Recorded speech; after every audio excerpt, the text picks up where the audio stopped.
जय हिंद एवरीवन, स्वागत है आप सभी का त्रिशूल डिफेंस एकेडमी के यूट्यूब प्लेटफॉर्म पर। मैं रुचि सिंह परिहार, फैकल्टी ऑफ त्रिशूल डिफेंस एकेडमी।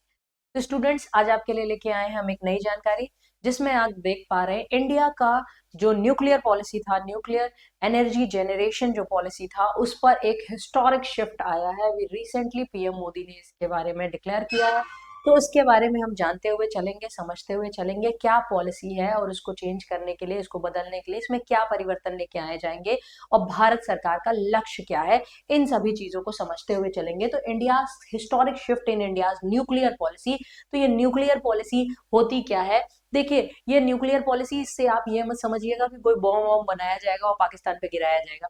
ये न्यूक्लियर एनर्जी जनरेशन की यहाँ पे बात हो रही है। दैट मीन्स इसको आप बेसिक समझिए। पहले हम न्यूज देख लेते हैं कि अभी हाल ही में क्या ये घटनाक्रम बना है।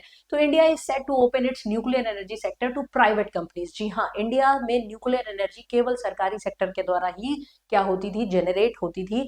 अब इसमें प्राइवेट कंपनीज का भी क्या होने जा रहा है, एंट्री होने जा रहा है। This move aims to boost energy security and technological advancement. तो भारत की एनर्जी सिक्योरिटी, तो ये क्या है एनर्जी सिक्योरिटी? देखिए, हमारे देश में जितना बिजली उत्पादन होता है ना, हमारे देश में जितना खपत होती है बिजली की साल भर में, पूरे देश में, नॉर्थ से साउथ, ईस्ट से वेस्ट, पूरे देश में बिजली की साल भर में जितनी खपत होती है, उसका एक बड़ा हिस्सा, अगर आपसे अभी से 5-6 साल पहले से बात करें, तो वो बड़ा हिस्सा यानी कि अराउंड 60 to 65% जो एनर्जी का हिस्सा किससे आता था? कोयले को जलाकर। देखिए, बिजली बनाने के लिए क्या होता है, कोयला जलाया गया, कोयला, एक एक टरबाइन घुमाना है। टरबाइन घुमाना आपका क्या होता है, वो टरबाइन जब घूमता है उससे एसोसिएटेड डायनमो होता है, और वो डायनमो जब चलता है तो उससे क्या बनता है, बिजली जेनरेट होती है। तो डायनमो बिजली जेनरेट करता है, टरबाइन घूमता है, वो एनर्जी क्रिएट करता है। अब ये टरबाइन घुमाने में पूरी महारत है। अगर ये टरबाइन घूमा किस पावर से? अगर कोयला जलाया गया, कोयला जला के जो ऊष्मा निकली, उससे पानी गर्म हुआ, पानी से जो भाप बनी, भाप से टरबाइन घूमा, तो ये वाली बिजली कौन सी बिजली कहलाएगी? थर्मल एनर्जी कहलाएगी। जो कि ज्यादातर हमारे देश में जो बिजली का उत्पादन होता है इसी प्रोसेस से होता है, कोयला जला के बिजली बनाई जाती है। दूसरा प्रोसेस होता है, ऊपर से पानी गिर रहा है, पानी का जो वेग है, डैम वगैरह से पानी गिराया जा रहा है, स्पीड से पानी गिर रहा है, नीचे टरबाइन लगा है, टरबाइन घूमा, उससे एसोसिएटेड डायनामो से बिजली बनी, तो उसको बोलते हैं हाइड्रो पावर। ठीक है, यानी वो पानी से बिजली बनी, पन बिजली परियोजना कहलाएगी। इसी तरह विंड एनर्जी से पवन चक्की घूम रही है, उससे एसोसिएटेड डायनामो घूमा, तो वो आपका क्या कहलाती है? विंड एनर्जी कहलाती है। इसी तरह से सोलर में टरबाइन घुमाने की जरूरत नहीं है। सोलर एनर्जी में सोलर जो प्लेट्स रहती हैं, वो सूर्य की सौर ऊर्जा को एक तरह से स्टोर करके इलेक्ट्रिकल एनर्जी में चेंज करती है, तो वो सोलर एनर्जी कहलाती है। तो ये जितनी भी सोलर हो गई, विंड हो गई, हाइड्रो हो गई, these are the renewable energy sources. मतलब ये नवीकरणीय ऊर्जा के स्रोत है। मतलब इनसे जो बिजली बनी, इससे कोई वातावरण में प्रदूषण नहीं हुआ। लेकिन जो कोयला जला के बिजली बनी, कोयला is a fossil fuel, coal is a fossil fuel यानी जीवाश्म ईंधन है वो, और उसको वो फिक्स भी होता है। अगर उसको जलाया गया तो फिर वो खत्म भी होता जाएगा, और एक तरह से वो क्या करेगा, धुएं में बहुत सारा कार्बन एमिशन करेगा, बहुत सारा वो क्या करेगा, कार्बन का उत्सर्जन करेगा, कार्बन मोनोऑक्साइड। और दीज गैसेस, ये जो गैसेस है ना, carbon dioxide, carbon monoxide, these gases are the real cause, because their capacity to hold the temperature for very long time is very high. That's why ये क्या करती हैं, global warming का कारण बनती है। These gases are the real reason for the global warming. और due to the global warming the glaciers are melting, और ग्लेशियर्स मेल्ट होते हैं तो उससे वाटर लेवल्स आर राइजिंग, और वाटर लेवल राइज होते हैं तो वैसे ही दुनिया के पूरी जो पृथ्वी है उसमें 1/4 हिस्से में ही एक तरह से रहने के लिए जमीन है, वो भी डूबती चली जाएगी। तो ऐसे में सारी प्रॉब्लम एक दूसरे से एसोसिएटेड है। तो भैया, जब ग्लोबल वार्मिंग अपने नेचुरल वे में हो रही है तो आराम से होती रहे, हम क्यों इसको बढ़ाएं? तो that is why we are founding the clean measures of the energy generation. यानी कि हम किस पे फोकस करना चाहते हैं?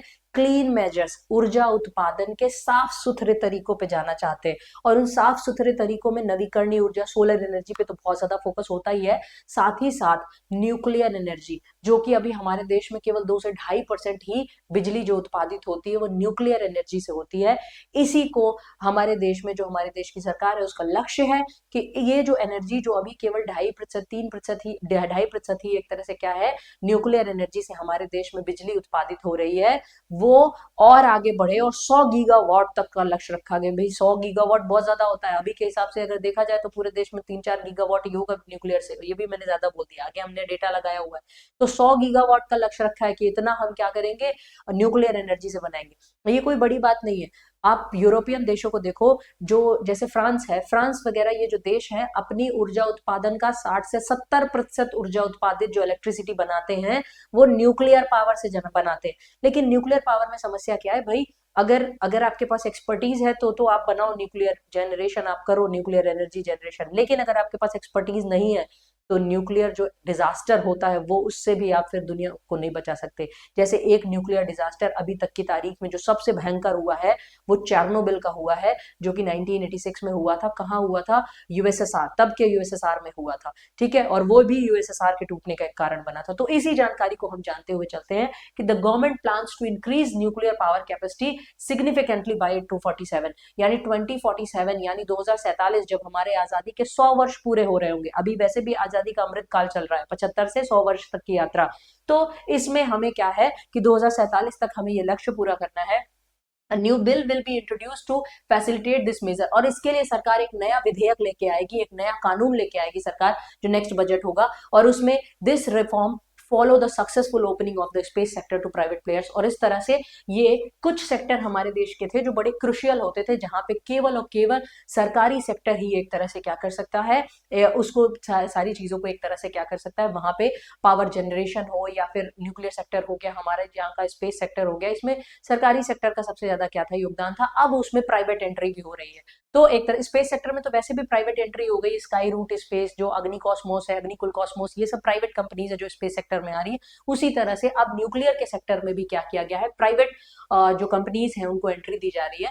तो this will create opportunities in small modular reactor. अब जो हमारे देश में स्मॉल मॉड्यूलर रिएक्टर्स का प्लान है, जैसे लास्ट टाइम जब आपके ब्रिक्स की समिट जब वहां पे हुई थी, रशिया में हुई थी, कजान में हुई थी, कजान जो समिट थी जिसमें प्राइम मिनिस्टर मोदी पार्टिसिपेट करने गए थे, वहां पे भी रशिया के साथ ये डील हुई थी कि हमें क्या करना है, आपके साथ ये डील करनी है कि आपके यहाँ जैसे आप लोगों ने फ्लोटिंग न्यूक्लियर पावर प्लांट्स बना रखे हैं कि आर्कटिक में आपके जहाज तैर रहे हैं और वो भी न्यूक्लियर एनर्जी से एक तरह से क्या कर रहे हैं, पावर जनरेशन कर रहे हैं, तो इसी तरह आप हमें भी एक्सपर्टाइज शेयर करो।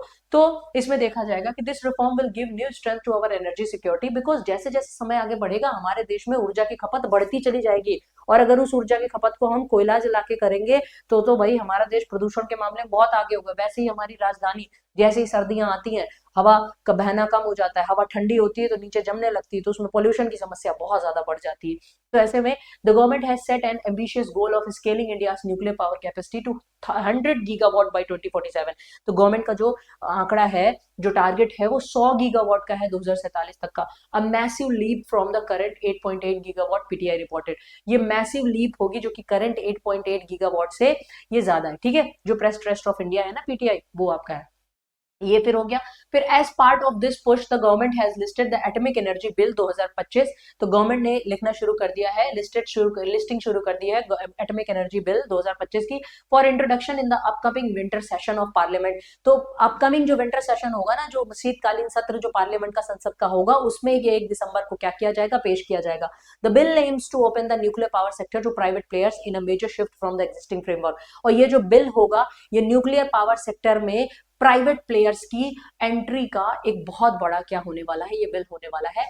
Earlier this year, while presenting the union budget in February, Finance Minister Nirmala Sitharaman has also announced plans to amend India's nuclear liability law, signaling a broad effort. तो ये इस बार के बजट में भी निर्मला सीतारमण जी ने इसके hint दे दिए थे कि हम ये क्या करेंगे, जो हमारे स्मॉल मॉड्यूलर रिएक्टर वगैरह हैं, इन पे हम जोर देने की बात कर रहे हैं, क्योंकि हमें क्या चाहिए, क्लीन सोर्सेस ऑफ एनर्जी चाहिए, हमें क्लीन सोर्सेस की ओर बढ़ना है। At present the atomic energy act 1962 ये प्राइवेट कंपनीज को, अभी तक हमारे देश में जो न्यूक्लियर एनर्जी का, जो एटॉमिक एनर्जी का जो एक्ट चल रहा है, वो 1962 के तहत है, जिसमें प्राइवेट सेक्टर को बाहर कर रखा हुआ है। क्योंकि भाई एक्सपर्टीज के लिए प्राइवेट सेक्टर की अगर कभी ऐसी कोई दुर्घटना हो जाती तो क्या होगा। तो अब तो ऐसे टेक्नोलॉजी के मामले में हम भी काफी आगे हो चुके हैं, तो ऐसे में इसमें प्राइवेट सेक्टर को भी क्या किया जाएगा, इसमें शामिल किया जाएगा। तो ये है हमारे देश का जो सोर्स वाइज जो इलेक्ट्रिसिटी इंस्टॉल्ड कैपेसिटी है। तो हमारे देश में सबसे ज्यादा जो इलेक्ट्रिसिटी का जो जनरेशन होता है कोयले के थ्रू होता है। 45.65% जो इलेक्ट्रिसिटी का जो जनरेशन होता है वो कोयले को जला के होता है। फिर उसके बाद हाइड्रो पावर से हमारे देश में 10.19% एक तरह से क्या होता है, बिजली का उत्पादन होता है। विंड से कैपेसिटी से हमारे देश में 10.66% का उत्पादन होता है। बायो एनर्जी से 2.39 होता है। सोलर से 23.98% होता है। ऑयल एंड गैस से 4.27% होता है। न्यूक्लियर से देखिए, हाँ मैंने 2.5% बोला था, वैसे ये थोड़ा सा डेटा पुराना है, तो 2 से 2.5% ही ये आपका होता है न्यूक्लियर से। अब सोचिए पूरे देश में जो इंस्टॉल्ड कैपेसिटी है 485 गीगावाट है और टारगेट हमने रखा है 100 गीगावाट तो न्यूक्लियर से ही बनाएंगे। तो यानी कि ये एक बहुत ही बड़ा, एक बहुत ही जो प्रॉमिसिंग एक तरह से टारगेट है। अगर ये अचीव हो जाता है तो क्लीन एनर्जी के सोर्सेज की तरफ हम आगे बढ़ेंगे और पॉल्यूशन को कंट्रोल करने में भी हमारे देश का काफी योगदान होगा। तो ये थी हमारी आज की न्यूज। यहाँ हमारे एसएसबी के एसेसर्स हैं, ये हमारे टीडीए के जो फाइनलिस्ट स्टूडेंट्स हैं, यहाँ उनके फोटोज लगे हुए हैं। यहाँ पे हमारा टीडीए का जो ऐप है जिसे आप प्ले स्टोर से डाउनलोड कर सकते हैं, अपनी तैयारी को और ज्यादा आप शार्प बना सकते हैं। हमारी टीडीए के ब्रांचेस जो सिर्फ इलाहाबाद में नहीं है, दिल्ली में है, गुड़गांव में है, रांची में है और श्री गंगानगर में है। और अधिक जानकारी के लिए आप हमें इन नंबर्स पे कॉल कर सकते हैं। तो ये थी आज की जानकारी। इसी तरह की इंपॉर्टेंट न्यूज़ेस को आपके साथ लाते रहेंगे। जय हिंद, जय भारत।